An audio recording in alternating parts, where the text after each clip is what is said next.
Minecraft Bedrock Edition 1.20 has just been released. Yes, it's been the long-awaited update, and I'm really happy it's finally been released, and I'm sure you guys are too. Anyways, today we're just going to be going over all the major changes, everything you want to watch out for, all of the biggest features in this update in Minecraft 1.20. We're in Bedrock Edition right now, and let's take a look. So, we're going to be starting off with the sniffer. So the sniffer won the mob vote, obviously. We voted for it, and we were able to get it inside of Minecraft. So the sniffer is obviously the first big feature. The sniffer can be attracted using pitcher plants and pitcher plant seeds.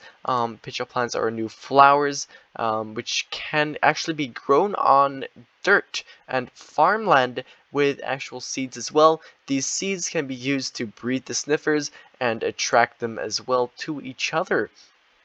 Yeah, then after the sniffer, we also have the cherry grove, which is a biome which is going to generate in mountain areas, just like these behind me, in similar places to where the meadows biome would generate, and the meadows biome is a new biome we got in Minecraft 1.18.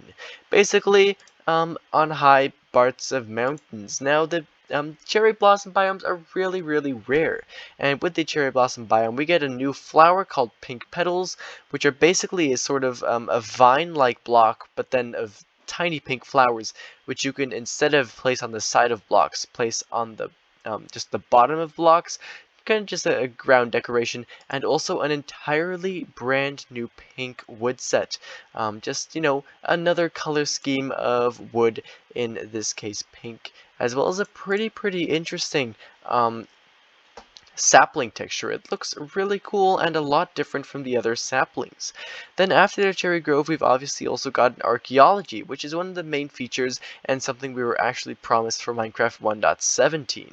Anyways, with archaeology, we've gotten pots, 16 different sherds, brushes, suspicious sand, and suspicious gravel. Now, the suspicious sand and gravel can be uncovered using brushes, and out of these things you can get loot like string and other useless items, but you can also get pottery sherds. You can combine 4 custom pottery sherds to make 1 custom pot, or you can just use clay instead to make a blank pot.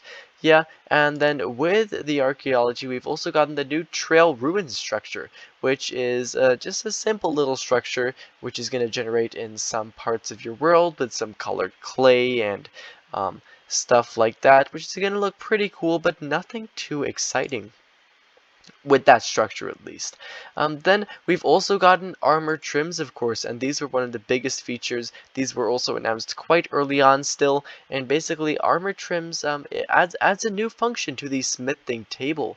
Yeah, and what armor trims allow you to do is to collect smithing templates, which can be found in structures throughout the Minecraft world. Almost every single structure, like the ocean monument, stuff like the trail ruins, but also strongholds and the deep dark, all hold unique smithing templates, and all of these can be used to put different patterns onto your armor. You can combine each smithing template with a piece of armor, so a helmet, chestplate, legging, or boot, and as well as with a material like quartz, iron, diamond, redstone, and stuff like that to give the color of the trim on your armor.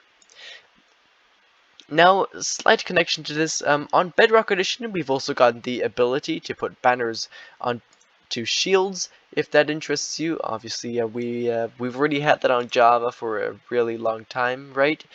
Anyways, that means we can basically move on to bamboo wood now. Bamboo wood is also a new wood type, and it's different from other woods. The textures are also really quite different, and especially the logs are. We got stripped bamboo and normal. However, the stripped version is kind of the default version, as the planks are the same color as the stripped one. And the unstripped bamboo log is going to be really pretty green. Anyways, personally, I think it looks pretty cool. With this, we've also gotten bamboo mosaics and, of course, a new type of door and fence gate and stuff like that as well. I think the door looks pretty cool. to be honest. And the color of the bamboo wood is just a yellowish color, and it fits quite well with most wood colors in game. Then another something yellow is the camel. We've gotten the camel, and this is obviously one of the base features that was announced at Minecraft Live. Camels can still be quite glitchy. There have been a few bugs fixed for those, especially like really recently before the release. So you want to watch out with that. Basically, you can ride camels just like you can ride horses. And now camels actually also have a dash feature, which is basically the same as jumping on a horse. However, it will jump and sprint for you at the same time, and it'll make a really long jump as well as a pretty cool animation. And you can, for example, use it to jump over a ravine. That's what Mojang intends you to use it for, right? And then next we've also gotten maybe a bit more obscure feature, but still something pretty big and notable, and that is playable mob sounds. And playable mob sounds, what that basically means is that when you obtain the head of, for example, a wither skeleton, regular skeleton, creeper, or zombie, you can put those on top of a note block. And if you then play the note block will make one of the default sounds of that mob. Now, with this, we've actually also gotten piglin heads, and which can be obviously obtained in the same way as usual heads by blowing up a piglin in the nether with a charged creeper. And for all advancement speedruns, I can imagine that this is going to add a whole ton of extra difficulty.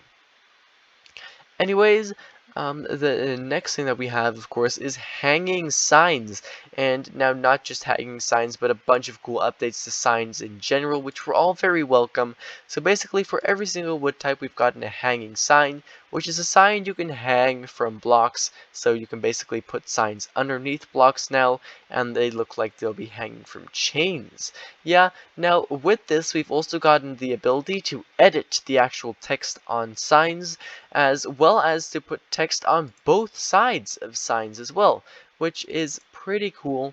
And then as last but not least, we have another feature that was also with the camel and hanging signs announced in Minecraft Live 2022, actually. That was back then, so long ago.